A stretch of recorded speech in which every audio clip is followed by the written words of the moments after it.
Minha irmã teve tudo entregue de bandeja enquanto crescia. Carros novos, escola particular, viagens de luxo e toda a atenção. Então, no jantar de ação de graças, ela descobriu que eu tinha 26 milhões de dólares e teve um colapso completo na frente de todo mundo.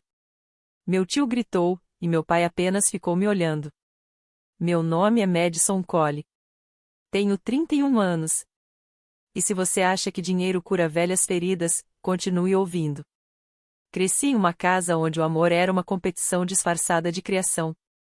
Minha irmã, Belle, era a favorita talentosa, a das apresentações de balé, dos tutores das universidades da Ivy League e dos aplausos por qualquer coisinha que fazia. Eu era quieta.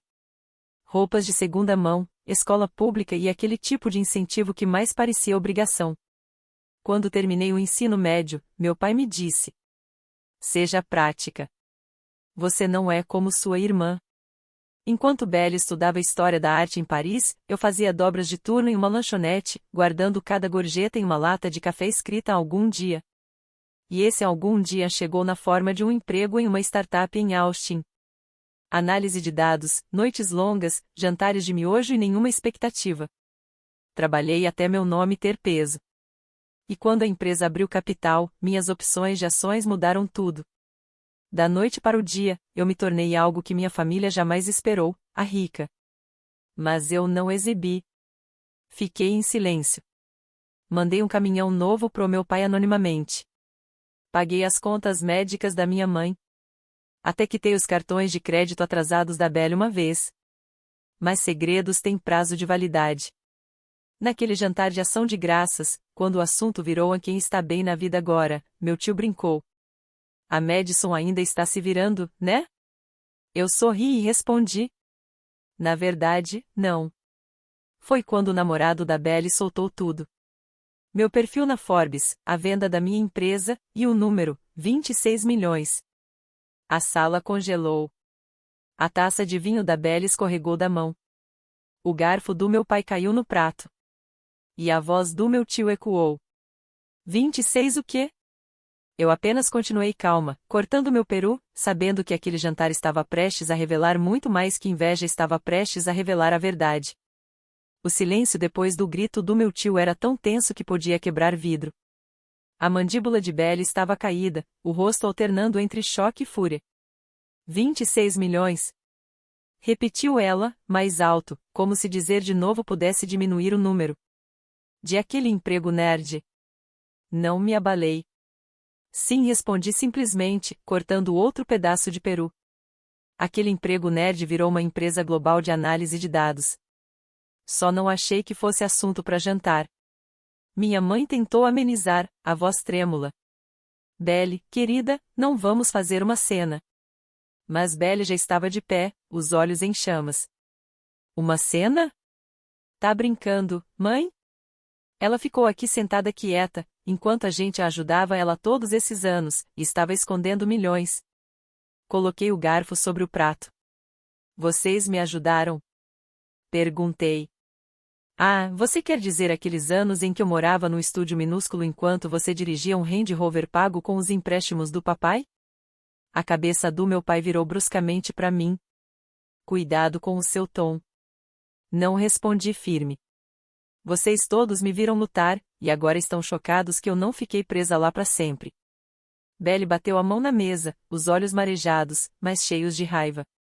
Você, essa família. Você não pode desaparecer e voltar rica. Meu tio se meteu, a voz retumbando. Ela tem razão, Madison. Família fica unida. Você tem dinheiro suficiente para deixar todo mundo confortável. Por que esconder isso? Porque nunca foi sobre conforto, eu disse, me recostando na cadeira. Foi sobre controle. Observei os rostos deles, as mesmas pessoas que já tinham me diminuído, zombado de mim e agora me olhavam como se eu fosse um caixa eletrônico ambulante. Ninguém perguntou como eu conquistei isso, né? Falei. Só querem saber quanto podem tirar. A voz de Belle falhou. Então, você nem se sente mal? Mal pelo quê? Perguntei. Por ter sobrevivido sem vocês? Foi aí que meu pai finalmente falou, com um tom suave, distante como alguém percebendo que a hierarquia que construiu acabou de ruir. Madison, você devia ter nos contado. Encarei ele e respondi. E você devia ter acreditado em mim. A mesa ficou imóvel. O vapor do peru subia em silêncio. E, pela primeira vez, eles me viram. Não a esquecida. Não a invisível. Mas a mulher que eles nunca imaginaram que eu me tornaria. O colapso de Belly veio mais rápido do que eu esperava. Ela agarrou o guardanapo, jogou sobre a mesa e gritou. Você sempre quis me superar. Aposto que planejou tudo isso. Continuei calma. Ninguém planeja sucesso, Bel. A gente trabalha por ele. Ah, não vem pagar de santa. Ela rebateu. Você acha que dinheiro te faz melhor? Continua sendo a chata de sempre. Aquela que vivia implorando por atenção. Mas as palavras dela não doíam mais. Eram balas velhas sem força contra a verdade. Tio Gary, o juiz autoproclamado da família, voltou a falar. Sabe, Madison, talvez esteja na hora de retribuir. A família te apoiou quando as coisas estavam difíceis. Virei devagar para ele. Você quer dizer aquela vez que me cobrou aluguel para dormir no seu porão depois que meu carro quebrou? Sim, eu lembro. O silêncio caiu de novo. Mamãe sussurrou. Madison, por favor, isso não é. Não é o quê? Interrompi, inclinando-me para frente. Ação de graças? Não é sobre gratidão? Então, aqui vai. Obrigada, tio Gary, por me ensinar a sobreviver. Obrigada, Belly, por me mostrar o que é favoritismo. E obrigada, pai, por nunca acreditar que eu conseguiria porque foi isso que me fez conseguir. Os olhos de Belly se encheram de lágrimas não de arrependimento, mas de humilhação. Você é nojenta, ela sibilou. O dinheiro te deixou fria, ele disse. Balancei a cabeça. Não. Ser ignorada me deixou fria. O dinheiro só me deu voz. Então, como um diretor prestes a liberar o caos, meu pai finalmente se levantou. A voz dele tremia de raiva. Chega! Essa família já passou por muita coisa para deixar a ganância destruí-la. Ganância? Repeti, também me levantando. Eu não vim aqui pedir nada. Mas no segundo em que vocês descobriram o que eu tinha, todos me olharam como se eu fosse um cofre com pernas. Ninguém respondeu. Até o tic-tac do relógio na parede pareceu parar. Por fim, minha mãe sussurrou. Madison, talvez seja melhor você ir. Assenti devagar, peguei meu casaco e disse. Sabe de uma coisa? Você tem razão. Eu vou.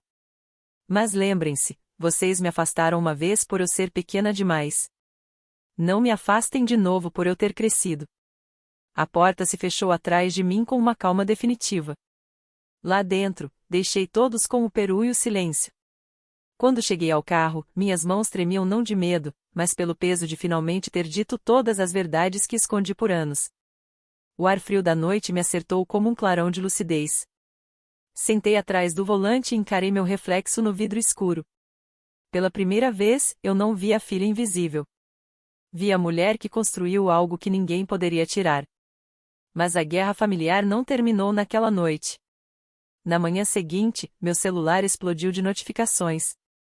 Chamadas perdidas, mensagens em grupo, culpas disfarçadas de preocupação. O grupo da família estava pegando fogo. Belly, não acredito que você me humilhou na frente de todo mundo. Tio Gary, você devia se desculpar. Não é certo ostentar quando as pessoas estão sofrendo. Pai, vamos conversar em particular. Ainda dá para consertar isso. Consertar o quê? O orgulho deles? A ilusão de que eu sempre ficaria abaixo? Em vez de responder, escrevi uma única mensagem no grupo. Ninguém tem direito à vida que eu construí. Não devo desculpas a ninguém por estar prosperando. Depois silenciei o chat. 1 hora depois, meu pai apareceu no meu apartamento. Sem ligar, sem avisar. Estava no corredor, segurando uma caixa de torta fingindo que era uma oferta de paz. Madison começou, com um tom mais brando agora. A Belle está magoada. Você a envergonhou. Ela se envergonhou sozinha, respondi. Não gritei. Só parei de fingir. Ele suspirou. Você mudou. Olhei direto nos olhos dele. Não, pai. Eu só parei de viver pelo seu roteiro.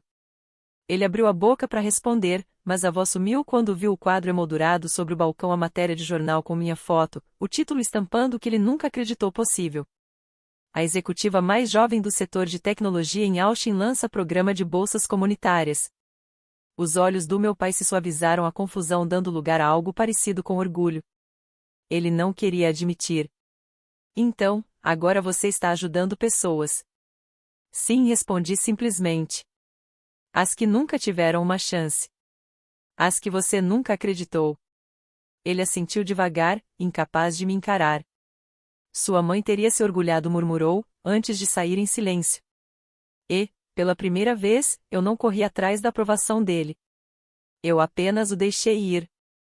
Na semana seguinte, a história ganhou vida própria não na internet, mas nos sussurros da minha família. Belle teve um colapso total. Ligou para amigos em comum, chorando, dizendo que eu tinha arruinado o dia de ação de graças, que eu era insensível, que o dinheiro tinha me deixado cruel. A ironia! Cada pessoa para quem ela ligou já conhecia minha história. Tinham visto os anos em que fui deixada de fora das viagens, os aniversários esquecidos, o jeito que meu pai me apresentava como a outra. Dessa vez, ninguém acreditou na versão dela. Eu estava tomando café no escritório quando Raquel, uma das conselheiras da empresa, bateu na porta e entrou com um envelope. Isso chegou para você, disse ela com um sorriso irônico. Dentro havia uma carta digitada formal, desesperada. Querida Madison. Conversamos em família e acreditamos que as coisas saíram do controle. Você sempre foi generosa. Gostaríamos de reconstruir essa relação em particular. Ah, e o saldo da mensalidade da Belle vence este mês? Seu pai achou que talvez você quisesse ajudar, já que está indo tão bem. Com amor. Mamãe e papai? Eu caí na risada. Aquele tipo de riso seco, quase histérico, que vem quando você percebe que nada mudou. Eles não queriam reconciliação. Queriam restaurar o conforto deles, não a nossa conexão. Então, escrevi uma resposta curta, direta e definitiva. Querida família. Já paguei o suficiente pelo meu silêncio, pela minha ausência e pela busca pela aprovação de vocês. Não vou pagar mais pelo conforto de ninguém. Podem encaminhar futuros pedidos ao meu advogado.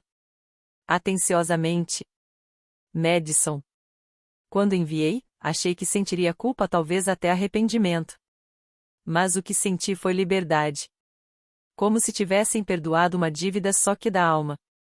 Naquela noite, me reuni com minha equipe para discutir a expansão do fundo comunitário.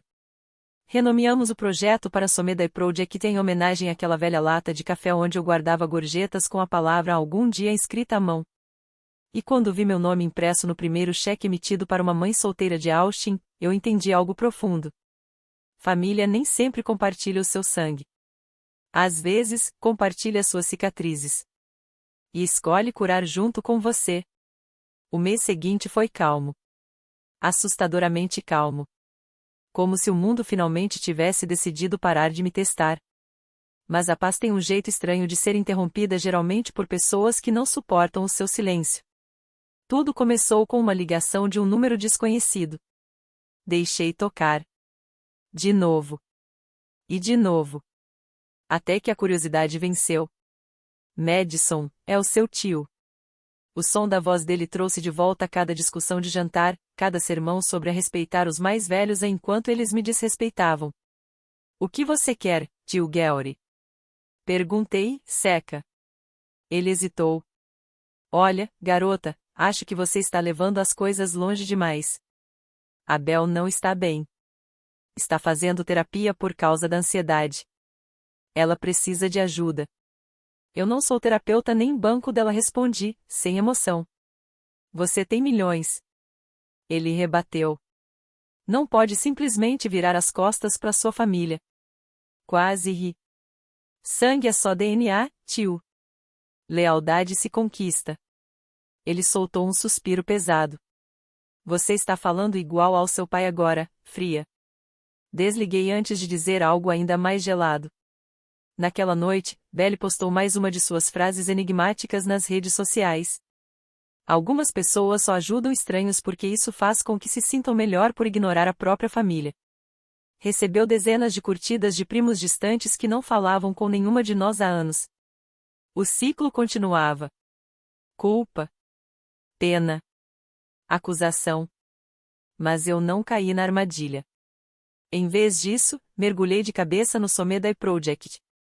Expandimos para Dallas, financiando bolsas de estudo para meninas de escolas carentes. Cada cheque que eu assinava era mais uma camada de distância entre quem eu fui e quem eu me tornei. Certa noite, enquanto revisava inscrições, um e-mail apareceu. Sem assunto, sem nome. Apenas palavras. Você está fazendo coisas boas. Talvez um dia eu mereça o seu perdão. B. Fiquei olhando para a tela por alguns segundos. Dessa vez não era manipulação. Era algo frágil, silencioso, humano. Não respondi. Também não apaguei. Porque talvez aquela fosse a primeira coisa realmente sincera que minha irmã já tinha me dito. E, às vezes, o perdão não precisa de resposta. Só precisa de espaço para respirar. O inverno deu lugar à primavera, e com ele, o rancor começou a derreter. Eu ainda não tinha falado com Belly, mas o simples fato de ouvir o nome dela sem sentir raiva. Percebi que essa era a verdadeira vitória. Não a vingança, mas o alívio. Então, numa manhã, minha assistente entrou no escritório, os olhos arregalados. Tem alguém aqui pedindo para te ver. Antes que eu pudesse responder, Belly entrou pela porta. Ela não parecia nada com a garota dourada e impecável que eu cresci invejando. O cabelo estava preso de qualquer jeito. Os olhos inchados de tanto chorar. E a bolsa de grife havia sido substituída por uma sacola de pano simples. Ela ficou ali, sem jeito, segurando um envelope com força. Eu não sabia para onde mais ir, disse ela, com a voz baixa. Permaneci sentada, braços cruzados. Por que agora? Perguntei. Ela respirou fundo, trêmula. Porque eu preciso me desculpar enquanto isso ainda importa. Não respondi. Apenas deixei que ela falasse. Eu te odiei, ela confessou, com a voz tremendo. Não porque você fez algo errado, mas porque você sobreviveu ao que eu não consegui. O papai me fez acreditar que o mundo desabaria se eu não fosse perfeita. Você saiu daquela casa e construiu algo. Eu fiquei e fingi. Ela estendeu o envelope. Dentro havia uma carta escrita à mão, manchada de lágrimas, confusa e sincera. Eu menti sobre você porque queria me sentir importante. Quebrei algo que não sabia consertar. Não quero seu dinheiro. Só quero paz. Quando levantei os olhos, ela chorava em silêncio. Eu não posso apagar o que fiz, sussurrou. Mas posso começar a dizer a verdade. Levantei, caminhei até a janela e encarei o horizonte que antes parecia tão distante. Você já começou, disse baixinho. Ela sentiu, enxugando as lágrimas. Posso te abraçar? Demorei um instante, depois acenei com a cabeça. Não era perdão. Era reconhecimento. Duas mulheres adultas percebendo que a guerra finalmente havia terminado. E, pela primeira vez, segurei minha irmã sem ressentimento nas mãos. 3 meses depois, nossa família se reuniu novamente não para outro jantar tenso, mas para algo mais simples, um banquete comunitário. O projeto Somedai havia oficialmente financiado sua 100ª bolsa de estudos. Repórteres circulavam, líderes locais discursavam, e eu estava no palco, sob o brilho suave das luzes, olhando para uma plateia que incluía rostos que eu jamais pensei ver novamente. Na primeira fila, papai estava sentado ao lado de Belly. Ele parecia mais velho, menor de alguma forma, mas havia paz em seu olhar. Belly me lançou um sorriso nervoso, não aquele antigo, presunçoso, mas algo frágil e verdadeiro. Quando chegou minha vez de falar, respirei fundo. Eu costumava achar que sucesso era provar que todos estavam errados, comecei. Mas agora sei que é provar a si mesma que você pode se reerguer, mesmo quando ninguém aplaude. Um aplauso suave percorreu o salão discreto, sincero. Depois do evento, Belly se aproximou nos bastidores. Você foi incrível, disse, com a voz firme. Você realmente construiu algo lindo. Sorri. Você também. Você voltou. E isso exige outro tipo de coragem. Ela hesitou, depois me entregou uma pequena caixa. Papai queria que você tivesse isso. Quer que eu continue o trecho, descrevendo o que havia dentro da caixa e como a cena termina? Dentro da caixa estava o medalhão da mamãe dourado, antigo, com um toque de outro tempo gravado com 2 nomes, Madison e Belly. Eu não o via desde criança. Achei que ele tinha vendido isso há anos, murmurei. Ele quase vendeu, respondeu ela. Mas eu o impedi. Disse para ele, talvez um dia você queira devolver. Pela primeira vez, não senti o peso do ressentimento no peito. Apenas gratidão silenciosa, frágil, mas verdadeira. Mais tarde, naquela noite, quando os convidados já tinham ido embora e o salão estava vazio, fiquei sozinha no palco, segurando o medalhão na palma da mão. Todos aqueles anos buscando aprovação, fugindo da inveja, carregando raiva. Tinham me trazido até ali. Não mais rica, apenas mais livre. Olhei para as luzes acima e sorri. Eu não comprei a paz, sussurrei. Eu a conquistei. E enquanto descia do palco, vi Belly esperando perto da porta, acenando. Não mais como minha rival, mas como minha irmã.